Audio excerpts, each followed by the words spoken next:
तुम्हारे पास जो है वो इस प्रकृति से ही प्राप्त हुआ है।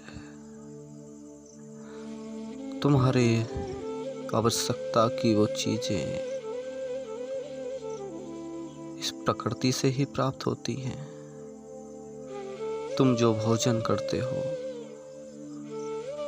जो जल पीते हो, जो वस्त्र पहनते हो, वो सब इस प्रकृति से ही प्राप्त हुए हैं। यहाँ तक कि तुम्हारा शरीर भी तुम्हें इस प्रकृति ने ही दिया है। इसलिए ये प्रकृति तुम्हारी माँ है और तुम्हारे जन्म से लेकर तुम्हारे मरने तक ये प्रकृति तुम्हारा भरण पोषण करती है। तुम इसी के आंचल में रहते हो। यही तुम्हें हर आवश्यकता की चीजें उपलब्ध कराती है। ये तुम्हारी माँ है।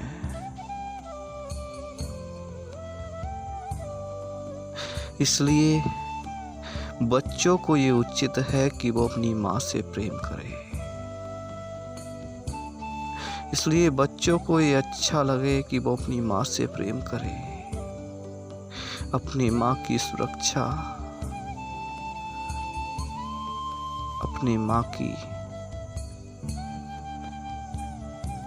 हर एक बात पर जो उनके लाभदायक की है ध्यान दें। बच्चों को ये शोभा नहीं देता कि कोई भी बच्चा अपनी माँ पर कीचड़ उछाले, लेकिन इस प्रकृति रूपी माँ के बच्चों ने इसे दूषित किया है। वो इसके जल को दूषित करते हैं, वो इसमें बह रही नदियों को दूषित करते हैं, वो इस प्रकृति में तमाम जलाशय को गंदा करते हैं, वो इस प्रकृति में तमाम पेड़ पौधों की हानि करते हैं, तमाम वृक्षों को काट देते हैं, इस प्रकृति में बहने वाली हवा को दूषित करते हैं और बच्चों को ये शोभा नहीं देता कि वो अपनी माँ को दूषित करें। वो बच्चे ही गलत हैं जो अपनी माँ को दूषित करने की कोशिश करें। वो बच्चे ही निर्बुद्धि हैं, वो बच्चे ही मूढ़ हैं जो अपनी माँ को दूषित करने की प्रयास करते हैं। इसलिए मैं तुमसे कहता हूँ, इस प्रकृति रूपी माँ को दूषित न करो। इस प्रकृति रूपी माँ को संभालो।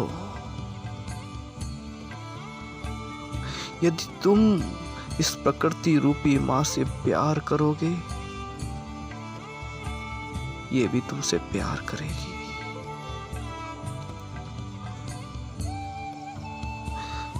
और जब तक तुम इसे संभालोगे, ये तुम्हें संभालती रहेगी। और ये संभालती आई है, बरसों से, सदियों से इसने तुम्हें संभाला है, तुम्हारी सुरक्षा निश्चित की है,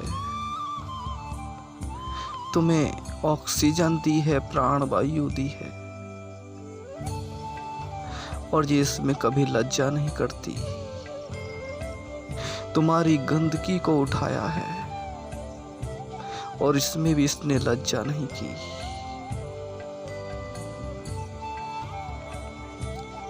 लेकिन जब बात हद से गुजर जाती है, तब ये माँ भी रुष्ट हो जाती है। और जब ये माँ रुष्ट होती है ना, तब इंसान को बड़ा खतरा पैदा होता है।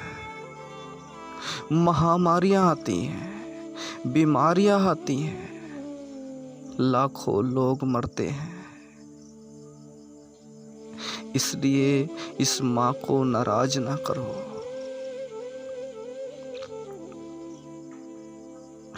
इसने लज्जा ना करी, इसलिए तुम भी लज्जा ना करो। इसे दूषित ना करो। इस नवरात्रों में ये सीखो, ये संदेश मेरा एक्सेप्ट करो। जिस देवी की तुम उपासना करते हो वो इस प्रकृति के रूप में तुम्हारे समक्ष है। इसलिए तुम इस संदेश को समझो। यदि वास्तव में तुम्हें अपनी माँ से प्रेम है, तुम्हें इस प्रकृति रूपी देवी से प्रेम है, तो तनक ध्यान केंद्रित करो।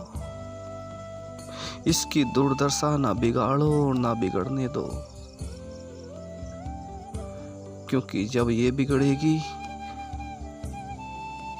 तो मनुष्य का कल्याण असंभव है।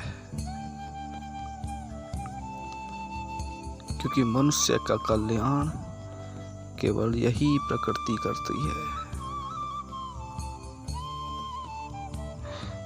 इसलिए कहा जाता है, या देवी सर्वभूतेषु प्रकृति रूपेण संस्थिता नमस्तस्यै नमस्तस्यै नमस्तस्यै नमो नमः। जो देवी सब भूतों में, सर्व प्राणियों में इस प्रकृति के रूप में स्थित है, उसी को नमस्कार करो। लेकिन नमस्कार का अर्थ ये नहीं कि तुम झुक जाओ और अपने शीश को झुकाए रहो और तुम्हें ये तनिक भी ध्यान ना हो कि मां पर क्या खतरा मंडराया है। इंसानों ने मां को कितना कलंकित किया है। तुम्हारा नमस्कार ही यह होगा कि तुम जलाशयों को गंदा ना होने दो, नदियों को स्वच्छ रखो, पेड़ पौधों को हानि ना पहुंचाओ, इस प्रकृति में पल रहे तमाम जीव जंतुओं की हिंसा ना करो, उन पर अत्याचार ना करो, और उस प्राणवायु को जो तुम्हारे श्वास के रूप में तुम्हें मिली है उसे दूषित ना करो। यदि तुम ऐसा करोगे तो ही तुम इस प्रकृति रूपी अपनी माँ को सम्मान दोगे। और हर बच्चे का ये कर्तव्य होता है कि वो अपनी माँ को सम्मान दे। इसलिए इसे सम्मान देना तुम्हारा परम कर्तव्य है।